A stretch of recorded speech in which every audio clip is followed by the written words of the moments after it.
इधर टीवी9 से चंपत राय के भाई सुनील कुमार ने बात की है। क्या कहा उनकी तरफ से बताते हैं आपको। विपक्ष बीजेपी को निशाना बनाने के लिए विवाद खड़ा कर रहा है। चंपत राय के भाई ने आरोपों को राजनीतिक षड्यंत्र बताया, सुनिए। ये राजनीतिक स्टंट है और जब आदमी इतने बड़े ओहदे में बैठा होता है तो ये विपक्ष वाले इस तरह की बातें अमूमन करते हैं कि उन्होंने ये कर लिया, जबकि ऐसा नहीं है। उनका जीवन 50 साल का जीवन पारदर्शिता का, ईमानदारी का, निष्ठा का, त्याग का जीवन रहा है। और जिन लोगों ने ये काम किया है उन्होंने जो है इनके साथ विश्वासघात किया है। इनकी ईमानदारी का फ़ायदा उठा के विश्वासघात किया है। नीयत सच्ची हो तो पूरी कायनात आपके हक में खड़ी हो जाती है। ਮਾਨ ਸਰਕਾਰ ਨੇ ਨਹਿਰੀ ਪਾਣੀ ਦੀ ਸਮੱਸਿਆ ਨੂੰ ਨਜਿੱਠਣ ਵਾਸਤੇ ਬਹੁਤ ਵਧੀਆ ਕੰਮ ਕੀਤੇ ਆ। ਸਾਡੇ ਖੇਤਾਂ ਨੂੰ ਪਾਣੀ ਪੂਰਾ ਲੱਗਣ ਲੱਗ ਪਿਆ ਜੀ। माझा, मालवा, दुआबा और पुआध के इलाके दुआएं दे रहे हैं। ਮਾਨ ਸਰਕਾਰ ਦਾ ਬਹੁਤ-ਬਹੁਤ ਧੰਨਵਾਦ ਕਰਦੇ ਹਾਂ। ਇਸ ਜੂਨ ਜੁਲਾਈ ਜਦੋਂ ਝੋਨੇ ਦੀ ਫਸਲ ਹੋਊਗੀ ਇਹ 85% ਤੇ पहुंच जाएंगे। जिसकी वजह से ये कांड हुआ है और इसकी सरकार ने SIT की जांच बैठाई है और जो वो निर्णय देगी, कुछ उसने निर्णय दिया भी है। SIT की जांच के उपरांत कुछ लोग पकड़े भी गए हैं जो जेल में है। बाकी SIT अपना जांच कर रही है, आगे जो निर्णय होगा वो होगा सर्वोपरि। तो चढ़ावा चोरी मामले पर अलग अलग बयान भी सामने आ रहे हैं। बागेश्वर धाम के पीठाधीश्वर धीरेन्द्र शास्त्री ने भी बयान दिया। धीरेन्द्र शास्त्री ने क्या कहा? चढ़ावा चोरी से सनातन को नुकसान हुआ है, करोड़ों राम भक्तों को ठेस पहुंची है। यही धर्म विरोधी ताकतें यही विचित्र स्थितियां बना रही हैं कि सभी मंदिर और संतों पर प्रश्न चिन्ह खड़े किए गए। हम एक बात जरूर कहेंगे कि राम मंदिर की इस घटना के बाद सनातनीय वैष्णव परंपरा, संत परंपरा जो भगवान के प्रति पूर्ण समर्पित हैं, ऐसे लोगों को ही भगवान के मंदिर की सेवा का कार्य मिलना चाहिए। SIT गठित है, देश में जांच एजेंसियां हैं, वो जांच करें।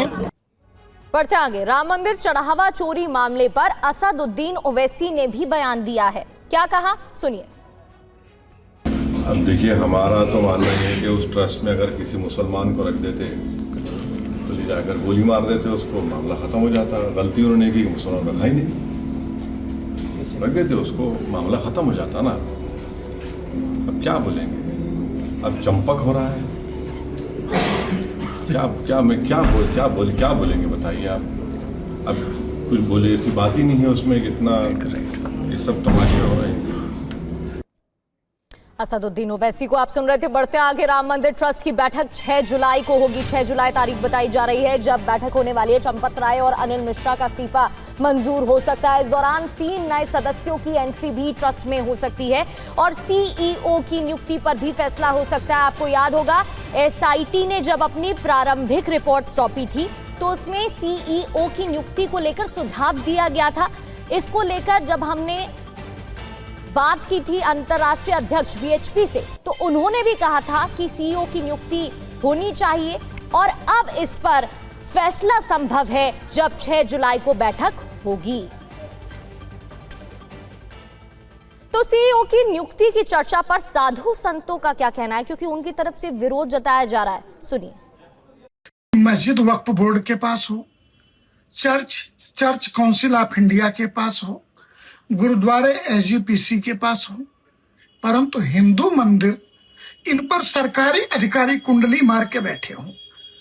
और देश के कौन से ऐसे मंदिर हैं, लगभग 4 लाख प्रसिद्ध और प्रमुख मंदिरों पे सरकारों का कब्जा है, विभिन्न राज्य सरकारों का, विशेषकर दक्षिण भारत के।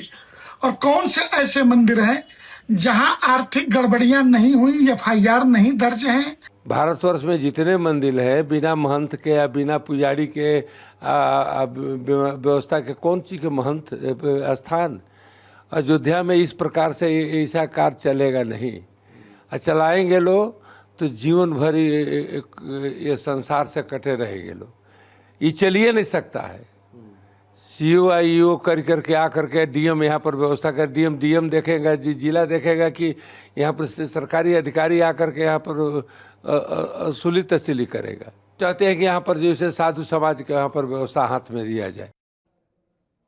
और यूपी कांग्रेस अध्यक्ष अजय राय नजरबंद, होटल में नजरबंद किया गया है। अयोध्या के एक होटल में नजरबंद है। आज राम मंदिर दर्शन का कार्यक्रम था उनका।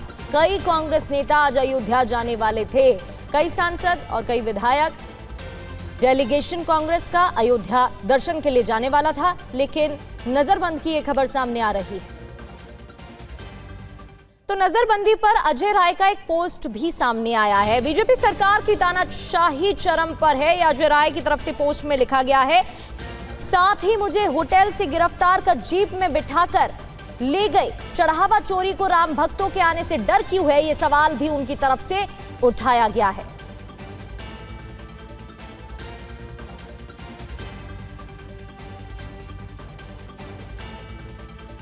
तो अजय राय की तरफ से क्या पोस्ट किया गया, क्या आरोप लगाए गए, यह हम आपको दिखा रहे थे।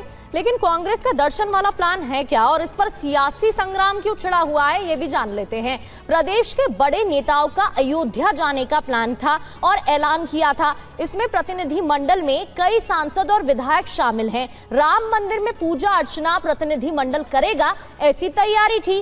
दर्शन के बहाने कांग्रेस की प्रदर्शन की भी तैयारी थी, ऐसा दावा किया जा रहा है। कार्यकर्ताओं को भी अयोध्या पहुंचने का आदेश था, जो आसपास के कार्यकर्ता हैं। कई नेताओं को हाउस अरेस्ट किया गया है, जिसमें से कुछ तस्वीरें भी सामने आई हैं।